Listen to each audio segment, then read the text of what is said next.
Oke, bismillah. Assalamualaikum warahmatullahi wabarakatuh. Bismillahirrahmanirrahim. Alhamdulillahirabbil alamin. Wa bihi nasta'inu ala umurid dunya waddin.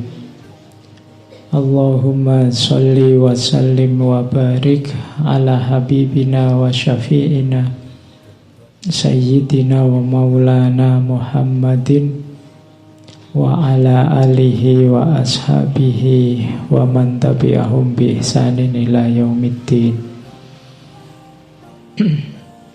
Bismillah, mari kita mulai ngaji lagi. Kali ini temanya tema sisipan. Harusnya bulan ini masih bulannya Yunani. Cuma ya capek ya kalau Yunani terus, saatnya pulang balik ke timur, mampir sebentar di Baghdad. Kita temui beliau Abu Nuwas, atau orang Indonesia lebih mudah mengucapkannya Abu Nawas. Kalau saya ngomong Abu Nawas, mungkin yang terbayang lucu-lucunya. Ya. Padahal sebenarnya tidak begitu. Ya, beliau memang termasuk orang yang cerdik, orang yang cerdas, orang yang pinter. Kategorinya kategori ulama, bahkan ada yang bilang sufi. Tapi sebenarnya aslinya tidak begitu. Beliau ini lebih dikenal sebagai penyair, sastrawan. Beliau punya gaya khas dalam dunia kepenyairan. Jadi pertama-tama itu, cuma beliau ini nanti hidupnya zaman Harun al-Rashid, dan ini terkenal sekali karena kisah-kisah tentang Abu Nuwas dan Harun al-Rashid ini masuk ke 1001 malam. Jadi justru terkenalnya dari situ, dikenal masyarakat dari situ. Cuma karena 1001 malam ini buku cerita, orang kenalnya terus cerita-cerita lucunya. Padahal sebenarnya bagi yang meneliti Abu Nuwas, ini tokoh ini sangat kontroversial. Jadi tokoh ini dikenal tukang minum, kemudian main perempuan. Bahkan tidak cuma perempuan, kabarnya cowok cewek ya oke. Kamu tidak usah kaget, orangnya memang seperti itu. Dan beberapa kali keluar masuk penjara ya karena ulahnya. Meskipun ya dia memang cerdik, pinter, ilmu agamanya juga dalam.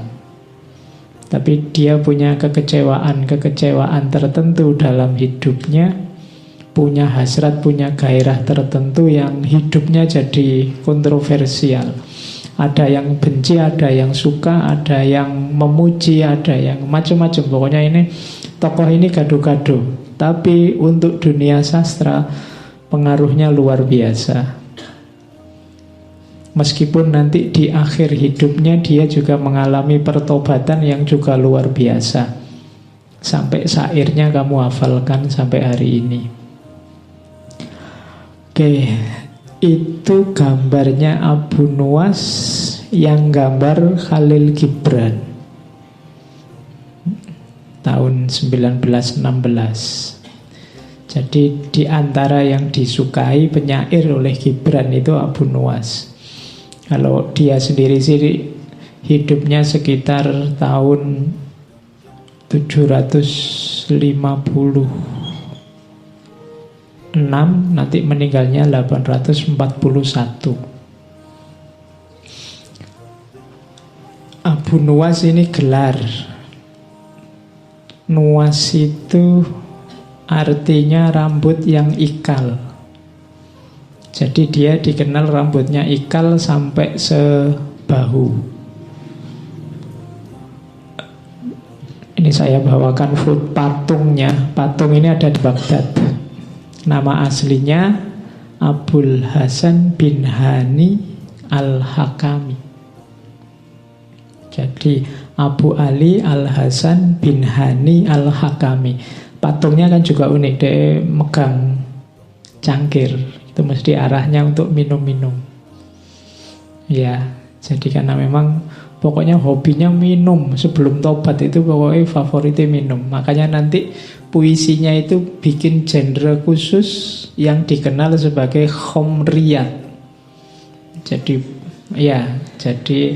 coba cariin yang belajar sastra, nanti ada genre puisi yang dikenal khomriyat. Itu pelopornya Abu Nuwas ini. Jadi puisi-puisi tentang khomer. Oke, jadi tidak harus dibayangkan lucu-lucu ya. Mungkin kamu tadi bayangin Abu Nuwas isinya ndagel tok, ndak ada malahan. Jadi isinya ada momen-momen serius memang dalam hidupnya yang dia tanggapi secara lucu. Misalnya ada cerita dia pernah pura-pura gila karena ndak mau ditunjuk jadi hakim atau qadhi. Dia ini pinter syariah. Ayahnya ini tentara zaman Marwan. Jadi ayahnya meninggal, maunya Harun al-Rasyid nanti yang meneruskan posisi ayahnya, dan rencananya mau diangkat jadi hakim itu si Abu Nuwas ini. Tapi biar nggak diangkat, jadi begitu ayahnya meninggal banyak orang layat, dia acting kayak orang gila. Jadi naik ketepok pisang itu dinaiki sambil nyanyi-nyanyi.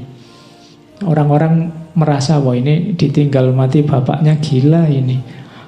Jadi terus Harun al-Rasyid merasa ini kalau orang kayak gini diangkat jadi hakim bisa kacau ini. Terus kata penasehatnya, ditunggu aja raja, mungkin dia lagi shock bapaknya meninggal. Ya 10 hari lah. Akhirnya terpaksa acting jadi orang gila 10 hari.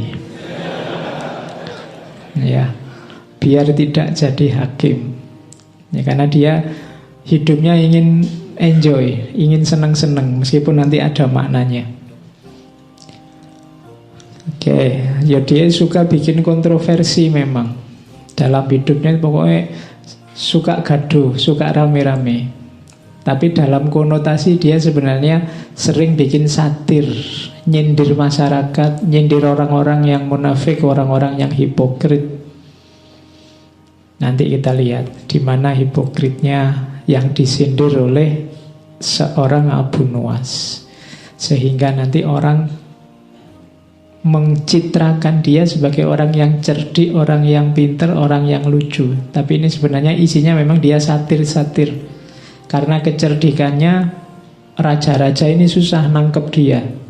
Mau nyiksa dia juga susah. Karena kalau dipikir-pikir ya tidak salah dia. Itu karena kecerdikannya. Nanti beliau sempat diasingkan ke Mesir zaman Harun al-Rasyid.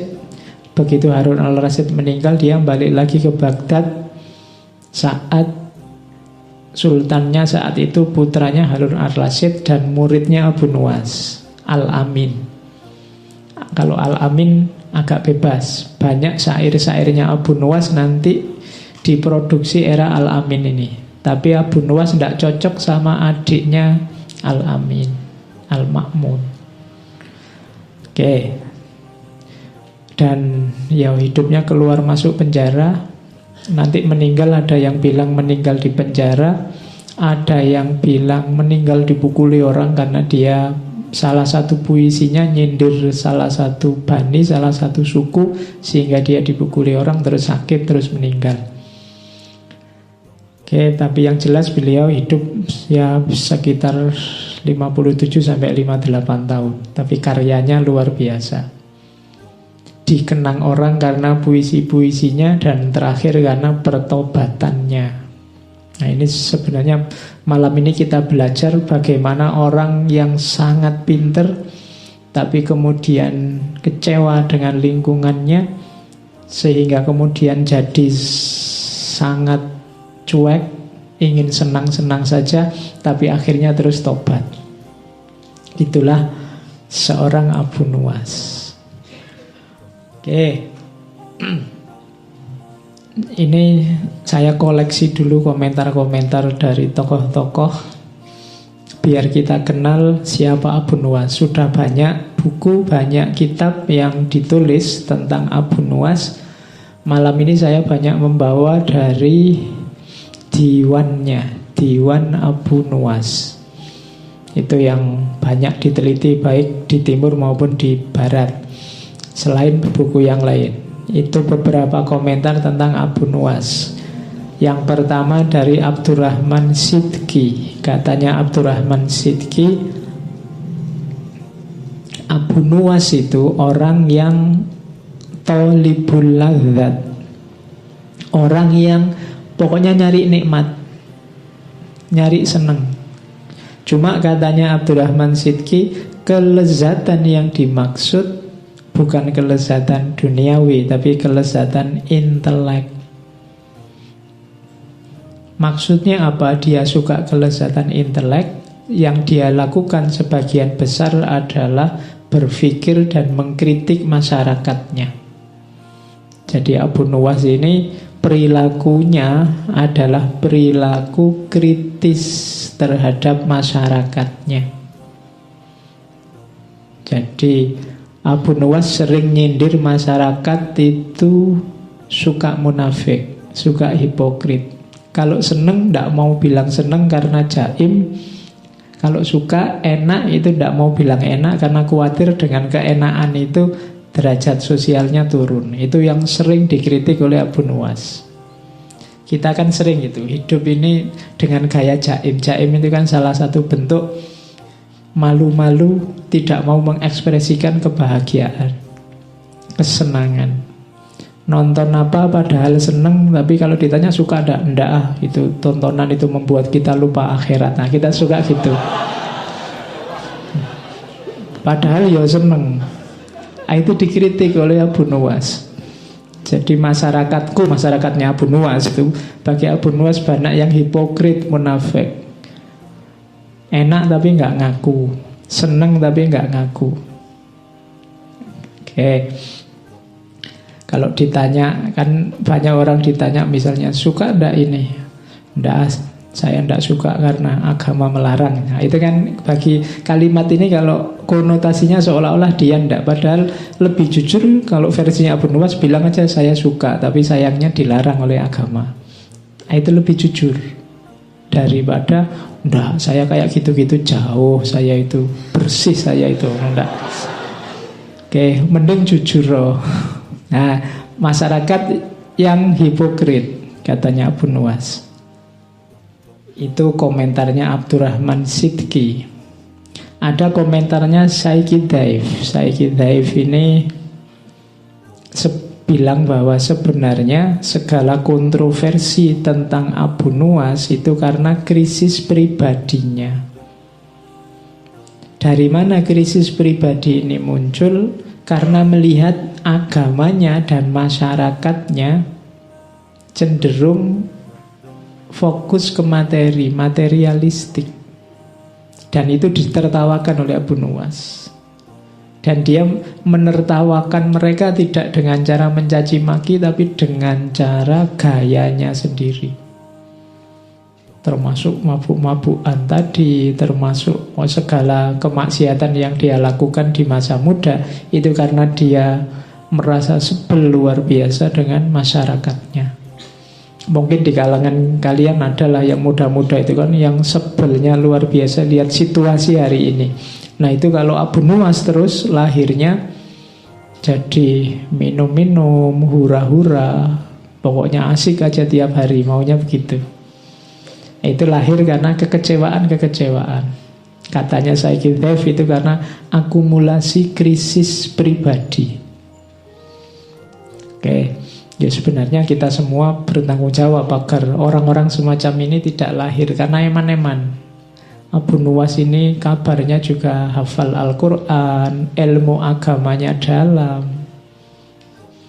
Kalau katanya Abbas Mahmud Aqad, Abu Nuwas ini agak narsis.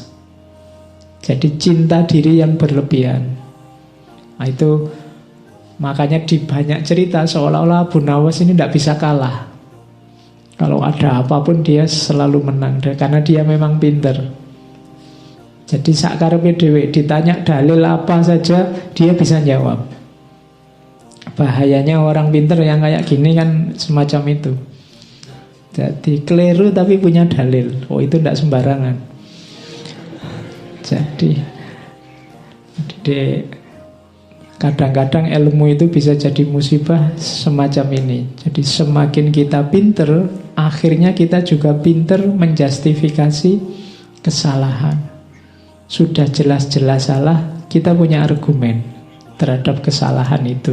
Nah, itu penyakit.